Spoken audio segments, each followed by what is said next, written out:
It's a special day for them, it's a special day for their fans, and we've said it, haven't we? They set the tone right from the very start of the game. They did. I thought out of possession they were superb. You know, the work rate, the aggression, the way they pressed the ball together in the units, and they hunted in packs, and they forced Spurs into a lot of mistakes, and they made it very, very uncomfortable for Spurs. They went in 1-0 at half-time and thoroughly deserved, and you'd expect the Tottenham to come back and improve, and they did second half. But yeah, it's all about Newport, Jake. They deserve the day out at Wembley. They deserve all the money that's going to come with it. And I thought the fans were excellent as well. They were. The fans were great. So was the captain, Josh Ladderby. He set the tone early on. He did. I mean, I'm surprised that Spurs didn't know what was coming, to be honest with you. They were trying to play this game, popping it around and all that. He wasn't having it. He was saying, listen, this is the type of game it's going to be for you. I'm going to get in your face, and Newport there should have done much better by trying to hit the target. But again, look at him, just after Wanyama, not showing any respect to these Premier League players, fearless within that. And it had that infectious type of effect on the side. They grew with confidence. They were the team that seemed to be in the ascendancy in that first half. If anything was going to happen, it was going to come through them. Hammond there with another opportunity, just didn't get it to sneak into that near post. But Spurs were always going to come back into it at some point. It was just kind of when that was going to happen, because I just felt that they dropped a lot deeper in that second half, did Newport, and kind of invited the pressure on. But it's difficult when you come up against top teams to, you know, to really sustain that pressure high up the pitch. But as Stevie said, really, fair play to Spurs. They did play better in the second half and warranted the equaliser for me.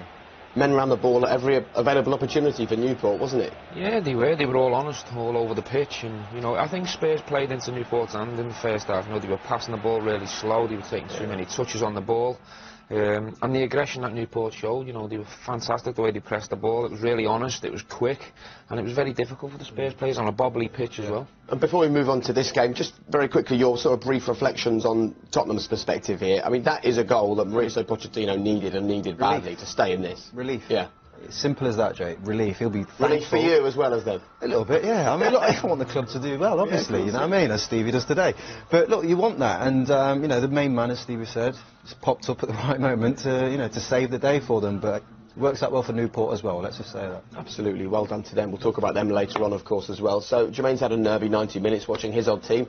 Now the pleasure is all yours, and we've got both the teams here, and they've both gone strong, haven't they? Minimal changes, really, setting out his intentions, Jurgen Klopp. Yeah, definitely. Maybe he might have made a few more changes if he got the right results against Swansea. Maybe that's forced his hands a bit, but it's a very strong Liverpool team. You can see the attempt of Jurgen Klopp, and you know, a bit like Mauricio Pochettino, he needs a good run in the competition, and the fans are desperate here for a day out at Wembley. So a lot of pressure comes with this home fixture. And you definitely think that what happened against Swansea has perhaps altered his thinking coming into this one? Maybe. I just think, you know, if he'd have won that game and the run kept going, maybe he might have been a little bit more adventurous in changing a few more people, or giving other people a start. But I think after a defeat, it's always important that you go for your strongest team, or close to your strongest team. And this is a big competition for Liverpool now. Yeah, of course, top four is very important as well. But, you know, when you're managing a big club, you know, you have to try and get trophies in the cabinet, and this is a very good chance for Liverpool this year. It was a strange old game, wasn't it? Because you go from beating the runaway leaders to being beaten by the team bottom of the league. It's the one you dread, I think, as a manager, and it's the one, you know, from a player's perspective, you're kind of saying, like, we need to kick on now from that. We've just beat the league leaders so, you know, in such an impressive way. Let's not slip up, and they did, and that is the thing that would have hurt Jurgen Klopp the most. Again, as I thought Swansea in that game made life difficult at times, but it just wasn't the Liverpool that we saw in that game against Manchester City, and that's what's probably upset Jurgen Klopp. And a little mention on West Brom as well. We're getting close to kick-off here now, but they came here in December. They did a really good job against Liverpool, defensively well organised and limited them to their chances. They did. They were very compact, got bodies around the ball. I think as soon as the ball went into any of Liverpool's main threats, i.e. your Manes, your Salahs, your Firminos, they got bodies around the ball, and that's where, on the edge of the box, they won a lot of balls back off Liverpool. But I think the tactics will be very similar today. Right. You know, it'll be a low block, it'll be very difficult for Liverpool to play through, and they'll obviously try and keep it as tight as they can, and then maybe get a bit more adventurous as the game goes on. But for Liverpool, it's important that they try and get an early goal, try and lift this crowd, because then West Brom have to change the whole tactics then. Okay, thanks very much, gentlemen. Short and sweet. That's because